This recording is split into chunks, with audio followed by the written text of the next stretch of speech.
Assalamu alaikum, karibuni tena katika channel yetu pendwa mapishi ya Khaira Bites, na leo tutawaletea upishi wa kupika scones ama mikate mitamu ya maziwa ambayo haina gharama na wala haichukui muda kupika. Ni rahisi, nzuri kwa kufanyia chai asubuhi ama chai jioni ama vyovyote vile upendavyo. Na mahitaji yetu ya leo ni machache mno tutakayotumia na hayana gharama. Tutakuwa na unga wa ngano. Vipimo mtavikuta katika description box nitawekea. Na tutakuwa na maziwa ya unga kiasi chako. Unaweza ukatumia vijiko viwili vitatu, ukaweza kutumia robo kikombe vile upendavyo. Na sukari vijiko kadhaa, nitakavipima kwa description box kule.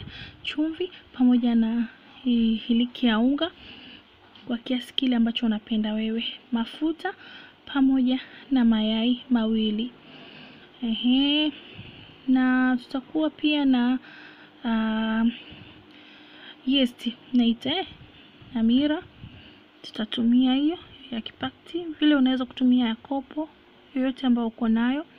Tutakuwa na baking powder kidogo pia, lakini unaweza kutumia ile ya boxi yoyote. Na kwa kwanza tutachanganya viungo vitu vyote vikavu katika bakuli yetu ambayo ina unga ngano pamoja na Amira.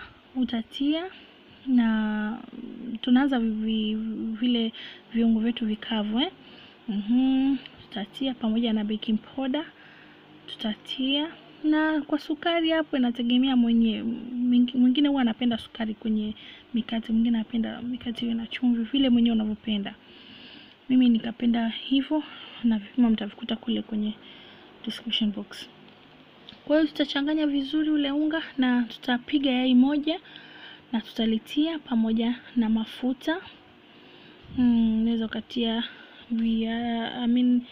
vijiko viwili ama vitatu ama kimoja, unaweza kufanya mradi tu pawepo na mafuta kwenye ule unga. Na yai moja utaliweka pembeni, hilo tutalifanyia baadaye.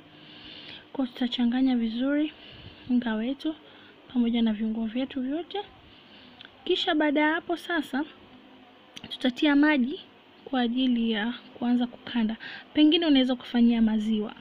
Unaweza kukandia maziwa, itakuwa ni vizuri zaidi, lakini mimi nilikuwa nafanya kwa sababu nilikuwa ni haraka ile kukoroga maziwa, nikaona nitachelewa. Kwa hiyo unaweza kukandia maziwa na ni nzuri zaidi ukikandia maziwa, lakini mimi nilifanyia maji. Baada ya kukanda unga utakuwa kama hivyo hapo. Hautakiwi kuwa mgumu, utakiwa laini kwa kiasi hicho. Kisha tutafunika kwa dakika 15, na baada ya hapo unga wetu utakuwa tayari ushaumuka kwa kiasi. Kwa hiyo tutaanza kufinyanga vile kama tunaurudisha unga, tunauacha tunautoa ile hewa. Kisha baada ya hapo utauweka tena kama dakika chache uumuke mara pili, na baada ya hapo utakata madonge yako kwa saizi ile ambayo unapenda. Mwingine anapenda mikate mikubwa, lakini mimi nilikata hivyo, nikatengeneza shape hizo kidogo sipo vizuri katika kutengeneza shapes, lakini nashukuru ilitoka vizuri. Na baada ya hapo tutapakaza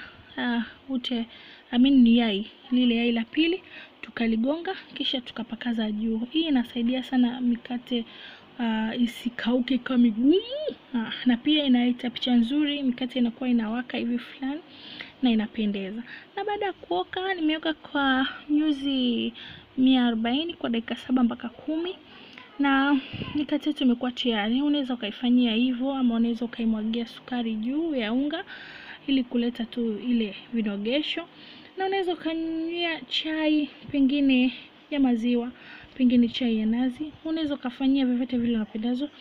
Unaweza ukalia supu, wengine wanapenda na mikate, mimi sipendi jamani lakini unaweza ukalia rosti yoyote ile. Ni mikate mizuri na ina ladha nzuri, inapendeza na inavutia sana. Na I hope mtajaribu kufanya hii recipe, japo ilikuwa ni haraka, lakini ni nzuri na inapendeza sana.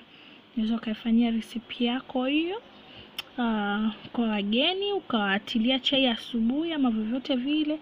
Nashukuru sana kwa kuwa pamoja na mimi. Asanteni kwa kuangalia hii video, na I hope mtajaribu, mtaenjoy na familia yenu.